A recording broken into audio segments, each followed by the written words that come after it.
Hello everyone, कैसे हैं आप सब लोग। आई होप आप सब बहुत अच्छे होंगे। और आज मैं आपके साथ शेयर करूंगी मेरा शाम से रात तक का प्रोडक्टिव रूटीन कि आज मैंने क्या क्या किया है।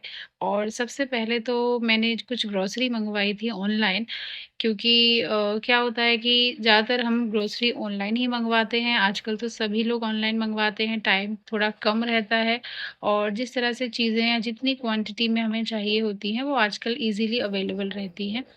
तो जो भी चीज़ें मैंने मंगवाई थी, जैसे कुछ दाल थी वो ख़त्म हो गई थी, पोहा वग़ैरह, राइस, ये सब चीज़ें मंगवाई थी, तो बस उन्हीं को मैं ऑर्गनाइज़ कर रही हूँ। और मैं यहाँ पे जो नीचे पोर्शंस बने हुए हैं ना कुकटॉप के नीचे स्लैब के, उसी के अंदर क्या करती हूँ कि जो भी नई ग्रोसरी आती है उनको अरेंज कर देती हूँ, और कुछ चीज़ें जो यूज़ में मैं रिफ़िल कर लेती हूँ और उसके बाद जो बचते हैं उनको पिन लगा के मैं एक बॉक्स में स्टोर कर लेती हूँ। लेकिन जो फ्रेश ग्रोसरी आती है उसे मैं इसी तरह यहाँ पे अरेंज कर देती हूँ, तो मेरे लिए निकालना थोड़ा-सा ईज़ी रह जाता है।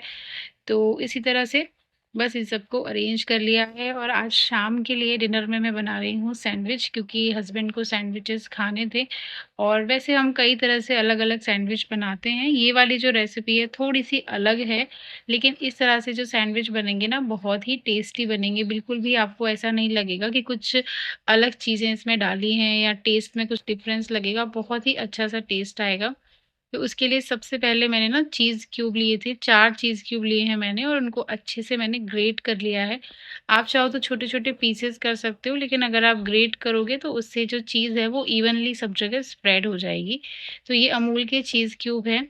और उसके बाद मैंने एक बोल में लिया है थोड़ा-सा ग्रेटेड कैरट और थोड़ा-सा ग्रेटेड बीटरूट। और बीटरूट मैं थोड़ा-सा कम लूँगी, कैरट की क्वांटिटी ज़्यादा रखूँगी, क्योंकि बीटरूट का जो टेस्ट होता है ना वो थोड़ा-सा पसंद नहीं आता है सब लोगों को, थोड़ा-सा डोमिनेंट टेस्ट होता है उसका। और उसके बाद मैंने इसमें 2 बड़े चम्मच मेयोनीज़ के ऐड कर दिए हैं। ये वाली जो मेयोनीज़ होती है सैंडविच स्प्रेड या बर्गर बनाने के यूज़ में आती है, बहुत ही ज़्यादा अच्छी होती है। और आधा चम्मच के करीब मैंने इसमें डाल दिया है साल्सा सॉस। अगर साल्सा सॉस नहीं है, इट्स ओके, आप थोड़ा-सा टोमेटो केचअप ऐड कर सकते हैं। टेस्ट में बहुत ज़्यादा डिफ़रेंस नहीं आएगा, ज़्यादा पता नहीं चलेगा आपको। और उसके बाद मैंने ऐड किया है इसमें 1 चम्मच चिली फ्लेक्स, और थोड़ा-सा इसमें मैंने ऑरिगेनो या मिक्स्ड हर्ब्स जो भी आपके पास अवेलेबल है वो आप इसमें ऐड कर सकते हैं। और थोड़ा-सा सॉल्ट इसमें ऐड करना है। उसके बाद इन सभी चीज़ों को अच्छे से मिक्स कर लेना है, और मिक्स करने के बाद ये हमारा जो स्प्रेड है ना सैंडविच का, ये बिल्कुल रेडी हो गया है। तो बस सॉल्ट डाल दिया है मैंने, और इन सारी चीज़ों को जल्दी से मुझे बनाना पड़ेगा क्योंकि मैंने सॉल्ट डाल दिया है, और वेजिटेबल है ना वो थोड़ा-सा पानी रिलीज़ करती हैं। मुझे थोड़ा-सा मेयोनीज़ इसमें कम लगा था तो मैंने थोड़ा-सा और ऐड कर दिया है। इसकी फिलिंग के लिए यूज़ में आएगी ये हरी चटनी, जिसे मैंने धनिया और हरी मिर्ची के साथ बनाया है। जैसे कि रेगुलर चटनी हम बनाते हैं, बिल्कुल वैसी ही बनाई है। इसमें थोड़ा-सा सॉल्ट डाला है और कुछ भी नहीं डाला है। और साथ में मैं ले रही हूँ बटर। अगर आपके पास बटर नहीं है तो आप घी का यूज़ भी कर सकते हो, ऑयल का यूज़ भी कर सकते हो, क्योंकि सैंडविच को जो हम सेकते हैं, वो आप किसी में भी सेक सकते हो अपनी फिज़िबिलिटी के अकॉर्डिंग। तो बस अब मैं इन्हें रेडी करूँगी, यानी कि इन सैंडविच को मैं असेंबल करूँगी और उसके बाद हमें इसे रोस्ट करना है। तो अगर आपके पास सैंडविच मेकर है इलेक्ट्रिक वाला, मैनुअल वाला, कोई भी आप यूज़ कर सकते हो, और अगर वो नहीं है तो आप तवे पे भी सेक सकते हो। तवे पे भी सेकने से भी बहुत ही अच्छा रिज़ल्ट आता है, कोई बहुत ज़्यादा फ़र्क नहीं पड़ता है। और चीज़ डालने के बाद एक और ब्रेड स्लाइस लेकर मैंने उस पे ग्रीन चटनी फैला दी है, और इसके ऊपर रख के इसे अच्छे से मैं सेक लूँगी। तो मेरे पास टोस्टर है मैनुअल वाला, तो मैं उसके अंदर सेक रही हूँ, आप तवे पे भी सेक सकते हो। बटर लगा के दोनों तरफ से बिल्कुल गोल्डन ब्राउन होने तक इसे सेकना है। और देखिए चीज़ एकदम अच्छे से मैंने लगा दिया है, और बस अब इसे सर्व करेंगे कट करके। और सर्व आप केचअप के साथ करिए, हरी चटनी के साथ करिए, बहुत ही अच्छा लगता है। और ऐसे ही बहुत अच्छा लगेगा क्योंकि इसके अंदर वेजिटेबल्स हैं और इसके अंदर चीज़ भी हमने डाला है। देखिए मैं यहाँ पे कट करके आपको दिखा रही हूँ कि कितना अच्छा क्रस्ट आया है इसके ऊपर, और अंदर से भी बहुत ही अच्छा टेक्सचर आ गया है। और उसके बाद कुछ कपड़े थे फ़ोल्ड करने के लिए, तो मैंने रख दिए थे कि थोड़ी देर पहले मैं खाना बना लेती हूँ और उसके बाद आराम से बैठ के फ़ोल्ड करूँगी। तो कुछ कपड़े तो कर दिए थे, लेकिन जो बेडशीट थी वो मैंने बाहर रखी हुई थी, क्योंकि मुझे उनको अलग जगह पे अरेंज करना था। तो बस उनको ही मैं फ़ोल्ड कर रही हूँ, और यहाँ पे ना 2-2 बच्चे खेल रहे हैं। एक आरू है और दूसरा आरू का फ्रेंड है जो हमारे नेबर हैं, उनका बेटा है। तो बस शाम को यहाँ पे आता है और आरू के साथ खूब सारी मस्ती करता है, और दोनों कुछ टाइम के लिए खेलते हैं। तो मैं बस मुझे हँसी आ रही थी जिस तरीके की चीज़ें ये दोनों कर रहे थे, आपस में जंप कर रहे थे यहाँ से वहाँ पे और चीज़ों को इधर-उधर बिखेर रहे थे। और घर में जब इस तरह छोटे बच्चे होते हैं ना, तो काम करते-करते बीच-बीच में उनको देखना भी पड़ता है क्योंकि ये मॉनिटरिंग बहुत ज़रूरी हो जाती है। तो एक आँख ना हमारी हमारे काम पे रहती है और दूसरी हमारे बच्चों पे रहती है कि कहीं से गिर तो नहीं गए या कोई चीज़ उठा के खा तो नहीं ली है या अपने हाथ-पैर। और फिर आप जब न्यूक्लियर फैमिली में रहते हो यानी कि अपने इन-लॉज़ से या बाकी के फैमिली मेंबर्स से दूसरी जगह पे रहते हो बिकॉज़ ऑफ सम वर्क और किसी रीज़न की वजह से, तो थोड़ा-सा मुश्किल हो जाता है क्योंकि ना आपको एक्स्ट्रा टाइम देके बच्चों को देखना पड़ता है। आप होम मेकर हो, घर की चीज़ें तो आप देख ही रहे हो लेकिन बीच-बीच में जाके ना अपने बच्चों को मॉनिटर भी करना पड़ता है। जो काम घर के दूसरे बड़े लोग कर सकते हैं, वो काम आपको एक्स्ट्रा करना पड़ता है। तो कभी-कभी कुछ लोगों को ऐसा लगता है कि बहुत ईज़ी होता है, लेकिन जो लोग इस तरह से रहते हैं और बच्चों को मैनेज करते हैं, बहुत ही ज़्यादा मुश्किल होता है ये। लेकिन थोड़ा-सा टाइम मैनेजमेंट करके हम चीज़ों को करेंगे, तो शायद थोड़ा-सा टाइम हम एक्स्ट्रा अपने लिए भी निकाल पाएँगे, बच्चों के लिए भी निकाल पाएँगे और घर की चीज़ें भी अच्छे से मैनेज हो पाएँगी। और मैंने ना हमारे घर के पास एक एग्ज़ीबिशन लगी थी, तो वहाँ से ना ये कुशन कवर्स लिए थे। वैसे मैं काफ़ी चीज़ें ऑनलाइन भी मँगाती हूँ, लेकिन जब कपड़े की चीज़ होती है, तो मैं प्रेफ़र करती हूँ कि मैं शॉप से जाके ही मँगवाऊँ क्योंकि कपड़े का जो आइडिया होता है ना, कभी-कभी कलर का, कलर कॉम्बिनेशंस का, वो ऑनलाइन बहुत अच्छे से नहीं लग पाता है। फिर उसी प्रोडक्ट को चेंज करो, रिप्लेस करो, बहुत सारा टाइम भी वेस्ट होता है। तो ज़्यादातर ना मैं बाहर से खरीद के ही लेके आ जाती हूँ और इनकी जो क्वालिटी है ना वो बहुत ही ज़्यादा अच्छी आई थी क्योंकि इसके फ्रंट पे ना डबल लेयर्स हैं।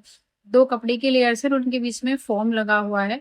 जो जनरली जो कुशन कवर हम मँगवाते हैं तो बहुत कम में इस तरीके का आता है कि आगे डबल लेयर्स हो और पीछे एक सिंगल लेयर थी इसके अंदर।